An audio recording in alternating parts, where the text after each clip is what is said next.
Hi hello నమస్తే అందరికీ welcome to my channel Ganna stories world. ఇక స్టోరీలోకి వెళ్ళిపోదాం. My dear Rakshasi episode 4. మన మ్యారేజ్ రిజిస్టర్ ఆఫీస్లో జరుగుతుంది. ఎందుకంటే మా ముసలోడు మన పెళ్ళి అయినట్టు నమ్మాలి, లేకపోతే నేను మామూలుగా తీసుకెళ్ళి ఇంట్లో పెట్టుకునేవాడినే. కానీ అలా తీసుకువెళ్తే ఆయన నమ్మడు. సో పెళ్ళి జరిగినట్టు ప్రూఫ్ కావాలి కదా, అందుకోసం అన్నమాట. ఓకేనా నీకు అన్నాడు ఆర్యన్. అతడి మాటలకు ఒకవైపు బాధ వేస్తున్నా కూడా అతడు ఎలా చెప్తే అలా అన్నట్టు తల ఊపింది అవంతిక. ఆహా, అలా తల ఊపితే బుట్ట బొమ్మలా ఉన్నావే, అసలు ఇంత క్యూట్గా ఎలా పుట్టావే తల్లి, నువ్వు చంపేస్తున్నావు కదే నన్ను. లేచి ఫ్రెష్ అవ్వు, నాకు కాస్త పని ఉంది. అలాగే నీకోసం టిఫిన్ వస్తుంది, అది తిని మళ్ళీ రెస్ట్ తీసుకో. నేను నా వర్క్తోనే ఇక్కడికి వస్తాను, సరేనా అన్నాడు ఆర్యన్. అలాగే అండి అంది అవంతిక. ఏంటే, నేను పెళ్లి చూసుకుంటాను అన్నందుకు ఇప్పటి నుండి నన్ను మొగుడుగా ఫిక్స్ అయ్యావా? అన్నింటికీ అండి అని మాట్లాడుతున్నావు. మరి ఎలా పిలవమంటారండి అంది అవంతిక భయంగా. హా, అన్నింటికీ అలా భయపడితే ఎలా బతుకుతావే పిచ్చిదానా, నీ ఇష్టం ఉన్నట్టు పిలవవే, నాకు అభ్యంతరం లేదు. కానీ ఎక్కువగా నా మీద ఆశలు మాత్రం పెట్టుకోకు, ముందే చెప్తున్నా. మనిద్దరి మధ్య 1 ఇయర్ బాండ్, అది గుర్తుపెట్టుకోవాలి నువ్వు అన్నాడు ఆర్యన్. ఈ 1 ఇయర్ వరకు నా పెళ్ళాంగా నీకు నా మీద పూర్తి హక్కులు ఉన్నాయి. కానీ 1 ఇయర్ అయిపోయినా ఇంకొక రోజు కూడా నువ్వెవరో నేనెవరో ఇది గుర్తుపెట్టుకో, సరేనా అన్నాడు ఆర్యన్. అలాగే అండి అంది అవంతిక. గుడ్ అంటూ ఆర్యన్నే అవంతికని ఎత్తుకొని వెళ్ళి వాష్రూమ్లో దించేశాడు. నిన్ను అలాగే వదిలేస్తే నువ్వు ఇవాళ ఫ్రెష్ అయ్యాలా లేవే, అందుకే నేనే తీసుకువచ్చాను. త్వరగా ఫ్రెష్ అయ్యిరా, ఓకేనా అంటూ ఆర్యన్ బయటికి వెళ్ళిపోయాడు. ఆర్యన్ వెళ్ళిపోయాక వేడి నీళ్లతో స్నానం చేసింది అవంతిక. వేడి నీళ్లు ఆమె ఒంటి మీద పడుతుంటే అతడు చేసిన గాయాలు అన్నీ మంట పుడుతూ ఉన్నాయి. నేను నచ్చాను అంటున్నారు, నా మీద ప్రేమ కలిగింది అంటున్నారు.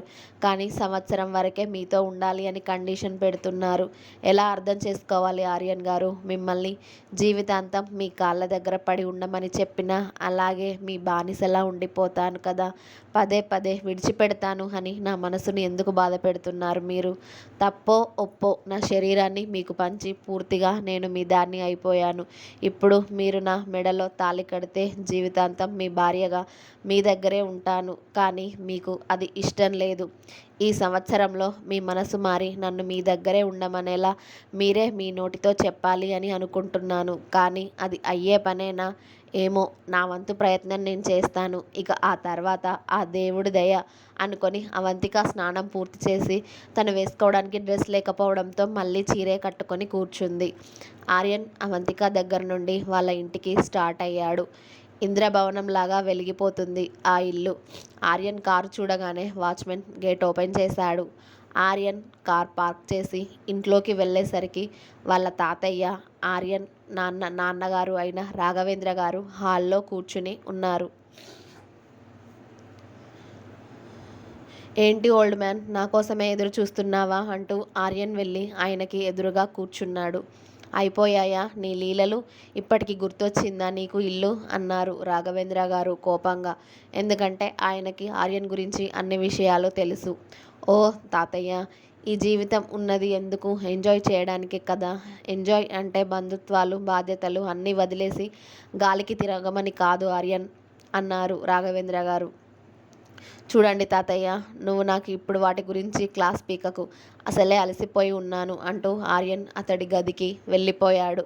వెళ్తున్న ఆర్యన్ని చూసి, ఇలా బంధాలకి దూరంగా ఉన్నవాడివి, రేపటి రోజున నువ్వే నాకు ఆ బంధాలు కావాలి అని వెంట పడే రోజు వస్తుంది ఆర్యన్ అనుకున్నారు రాఘవేంద్ర గారు. అతడు గదికి వెళ్ళిన ఆర్యన్ ఫ్రెష్ అయ్యేసి కాస్త ఆఫీస్ వర్క్ ఉండడంతో ఆఫీస్కి వెళ్ళి ఆ వర్క్ కంప్లీట్ చేసుకొని అవంతిక వాళ్ళ చెల్లెలు ఉన్న హాస్పిటల్కి వెళ్ళి తన ట్రీట్మెంట్ ఇక్కడ కుదరకపోవడంతో స్టేట్స్కి పంపించాలి అనుకుంటాడు. తను లండన్కి వెళ్ళడానికి అన్ని ఏర్పాట్లు పూర్తి చేస్తాడు. ఆ రోజు లండన్లో తనకి తెలిసిన వాళ్ళు ఉండడంతో కృతిక బాధ్యత మొత్తం వాళ్ళకి అప్పగిస్తాడు ఆర్యన్. తను కోలుకునే వరకు లండన్లో ఉండాలి అని డాక్టర్లను ఆదేశించి ప్రైవేట్ జెట్లో కృతికని లండన్లో ఉన్న మల్టీ స్పెషాలిటీ హాస్పిటల్లో జాయిన్ చేస్తాడు. తనని ఒక్కదాన్నే పంపించడానికి మనసు ఒప్పక అతడే దగ్గర ఉండి మరీ కృతికని లండన్ తీసుకువెళ్ళి అక్కడే 2 రోజులు ఉండి మళ్ళీ రిటర్న్ అవుతాడు ఆర్యన్. ఈ 2 రోజులు టైమ్ టు టైమ్ అవంతికకి tiffin, lunch, dinner, snacks, juice అంటూ ఒక పనావిడ అవంతికకి అన్నీ అందిస్తూనే ఉంది ఆ గెస్ట్ హౌస్‌లో. ఆర్యన్ ఎక్కడికి వెళ్ళాడు, ఎందుకు వెళ్ళాడో ఏమీ తెలియదు. తనని తీసుకువచ్చి ఇక్కడ పెట్టాడు. ఆయన ఏమైపోయారో, కనీసం ఫోన్ మాట్లాడాలి అన్నా నా దగ్గర ఫోన్ లేదు అనుకుంటూ ఉంది అవంతిక. అలా 3వ రోజు రాత్రి అవంతిక గాఢ నిద్రలో ఉండగా ఆర్యన్ ఆమె రూమ్‌లోకి వచ్చాడు. పాపం డ్రెస్సులు తీసుకొస్తానని వెళ్ళి అతడు మళ్ళీ డ్రెస్సెస్ ఆమె కోసం తీసుకురాకపోవడం గుర్తొచ్చింది ఆర్యన్‌కి. అందుకే అతడు తీసుకొచ్చిన 2 చీరలే డే బై డే కట్టుకుంటూ ఉంది తను.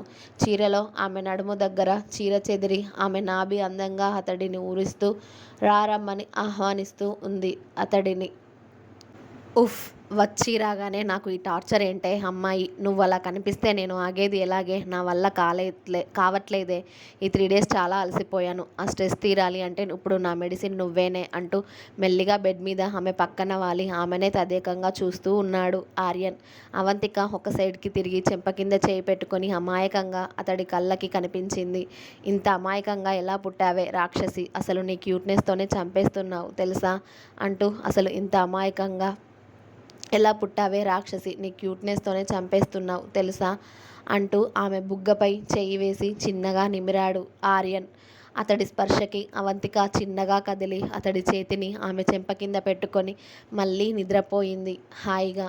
ఆమె పనులు చూసిన ఆర్యన్‌కి చిన్నగా నవ్వొచ్చి ఓయ్ అవంతిక మేడం అని పిలిచాడు మెల్లిగా. ఊహూ పాప నుండి నో రెస్పాన్స్. ఏంటే ఇలా నిద్రపోతున్నావు కుంభకర్ణుడి చెల్లిలా అనుకుంటూ మళ్ళీ ఆమె బుగ్గలు వత్తి పట్టుకొని ఒసేయ్ రాక్షసి లేవవే అన్నాడు. అవంతిక లేవలేదు కానీ అతడు ఆమె బుగ్గలు అలా పట్టుకోవడంతో చేపమూతిలా అయిన అవంతిక మూతిని చూసి భలే నవ్వొచ్చేసింది ఆర్యన్‌కి. అలాగే ముద్దొచ్చేసింది. దాంతో ఆమె పెదాలని ఎటువంటి ఆలస్యం చేయకుండా అందుకొని మెల్లిగా కిస్ చేస్తూ ఉన్నాడు.